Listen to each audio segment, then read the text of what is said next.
안녕하세요. 비탐성 빛의 교회와 함께하는 성경 공부에 오신 우리 성도님들, 오늘도 환영합니다. 기도하고 함께 성경 공부 시작하겠습니다. 하나님, 오늘 말씀을 통해서 우리 주 예수 그리스도의 나심을 다시 한번 우리 마음에 잘 새기고, 하나님께서 어떻게 예수님을 통하여 이 세상을 구원하시고 또 구원의 그 모든 역사 가운데 하나님은 어떻게 일하셨는지를 더욱더 분명하게 볼 수 있는 그러한 시간이 될 수 있기를 원합니다. 오늘 말씀을 통해서 우리에게 말씀하여 주시고 우리의 생각과 마음과 몸을 움직여 주셔서 하나님의 말씀과 동행하는 가운데 하나님을 기뻐하며 하나님께 영광 올려드릴 수 있는 우리 모든 빛의 성도 되게 하여 주십시오. 예수님의 이름으로 기도했습니다. 아멘. 오늘은 누가복음 2장 1절에서 7절까지의 말씀 우리 함께 공부해 보려고 합니다. 누가복음 2장 1절에서 7절까지의 말씀인데요. 저와 함께 한 절 한 절 함께 살펴보겠습니다. 1절 말씀부터 볼게요. 그때에라고 말씀을 기록하고 있고요. 그때에는 언제냐? 물론 우리가 앞선 누가복음 1장 말씀을 살펴봐야 되겠지만 제가 늘 문맥 이야기를 하지 않습니까? 그때에라고 할 때는 자동적으로 앞에 있는 문맥을 살펴보아야 합니다. 누가복음 1장에는 마리아, 예수님의 어머니이신 마리아의 수태 소식과 또 예수님과는 사촌지간이 되는 침례 요한이 어떻게 임신을 하게 되었고 또 침례 요한이 어떻게 태어나게 되었는지에 대한 기록이 등장을 합니다. 아직 예수님은 태어나지 않은 상황이었고요. 이제 침례 요한은 태어난 상황이었습니다. 바로 그때에 아우구스투스 황제가 칙령을 내려 온 세계가 호적 등록을 하게 되었는데 라고 기록을 하고 있습니다. 먼저 아우구스투스 황제라는 이름이 등장을 하고요. 그리고 2절 말씀에 보니까 구레뇨가 시리아의 총독으로 있을 때에 시행한 것이다 라고 기록되어 있습니다. 구레뇨라는 시리아 총독이 등장을 합니다. 누가는 사실은 역사가이자 의사였는데요.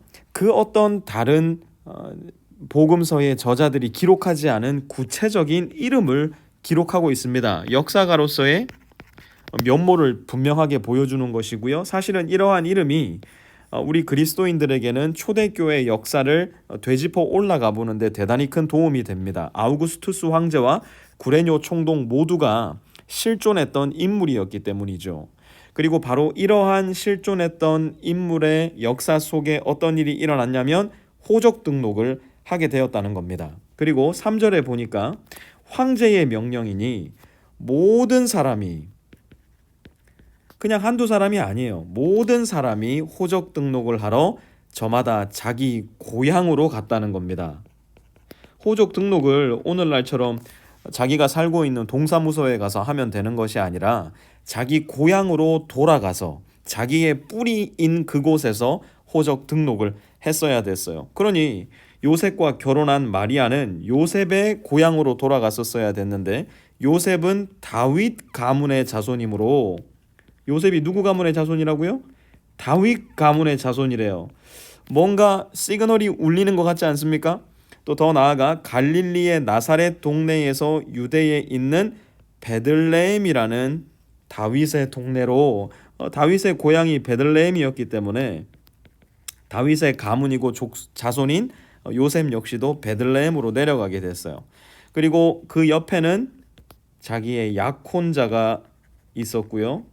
약혼자였던 마리아는 임신 중이었어요. 그리고 6절에 보면 거기에 머물러 있는 동안, 그러니 베들레헴으로 가서 호적을 등록하려고 하는 그 기간 동안 마리아가 해산할 날이 된 거예요. 그리고 가서 보니까 7절에 첫 아들을 낳았는데 하필이면 호적 등록하러 간, 집을 떠난 그 베들레헴에서 아들을 낳게 되었고요. 하필이면 그때 여관에는 그들이 들어갈 방이 없어서 어디에 눕혔냐? 구유에 눕혔대요. 구유는 쉽게 얘기하면 말여물통입니다. 그러니까 아주 아기가 태어나기에 적합하지 않은 장소, 물론 오늘날 예전 유대 땅의 집 구조물들을 살펴보면 여기에 있는 그 마구간이 뭐 우리 한국의 구조처럼 집 바깥에 있었던 그런 마구간이 아니라 집 안쪽에 있었던 마구간이었다. 옛날에 동물들, 나귀들, 소들 이런 것들은 유대 땅에서 사람들과 한 집에 살았다. 뭐 이런 고고학적인 증거가 있는 것도 사실입니다.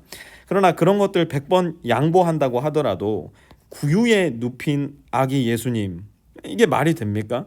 조금 뭔가 불편하잖아요. 우리 애들도 아무리 형편이 어려워도 구유에서 태어나진 않지, 구유에 눕히진 않잖아요.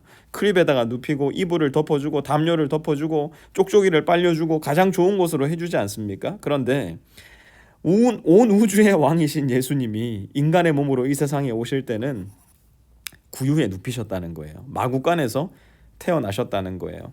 가짜 황제 아우구스투스가 내리는 명령에 복종하셨어야 되었었다는 거예요. 왜 하필 하나님은 이러한 모든 것을 이 시기에 허용을 하셨을까? 하필이면 하나님의 아들이신 하나님의 본체와 동일한 예수님이 마리아의 태 속에서 잉태되게 하시고, 하필이면 그 시기에 만삭이 되었을 때 자기 고향으로 돌아가서 호족 등록을 하게 허용을 하시고, 하필이면 베들레헴이라는 먼 고향 땅을 가지고 있는 요셉을 남편으로 두게 하셔서 걸어서도 며칠이나 걸려서 갔어야 되는 그곳으로 가게 하셨으며, 하필이면 그때 예수님이 태어나게 하셔서 그것도 들어갈 방이 없어서 구유에 눕히게 하셨을까? 저도 모릅니다. 하나님이 하시는 일들을 우리가 다 이해할 수 없습니다. 하나님이 하시는 모든 일들을 우리가 다 이해하려고 해서도 안 될 거예요. 이해할 수 없는 어떤 부분에 대해서는 이해되지 않는 영역으로 지금은 남겨두어야 해요.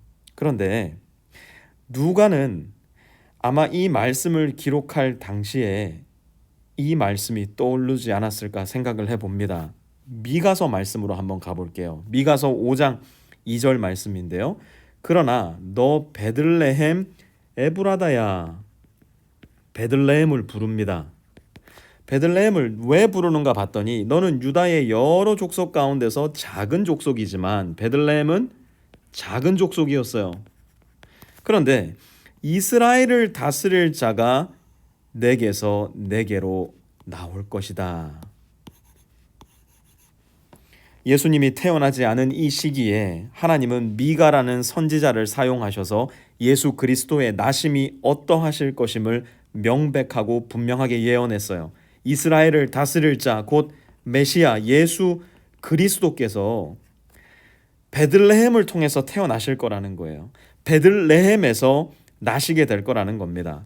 그의 기원은 아득한 옛날 태초에까지 거슬러 올라간다. 이 태초가 언제입니까? 창세기 1장 1절의 사건이 일어나기도 그 전 태초부터, 가장 처음부터, 원인자가 없었던 그 순간부터 원래 존재했던 분의 모습으로 예수님은 계셨고, 그 예수님은 베들레헴 에브라다에서 하나님께로 우리의 인류를 구원하시기 위해서 태어나실 것임을 하나님은 미가서의 말씀을 통해서 예언해 주셨던 거예요. 아마 누가복음 2장 이 순간 요셉도 마리아도 그리고 그 주변을 둘러싸고 있었던 모든 상황도 도대체 왜 예수님께서 이곳 베들레헴에서 태어나셨어야 했는지, 왜 이렇게 초라한 모습으로 가장 낮은 곳까지 내려가셨어야 됐는지 아무도 이해하지 못했을 거예요. 그러나 하나님은 알고 계셨어요. 이것이 처음부터 하나님의 계획이셨고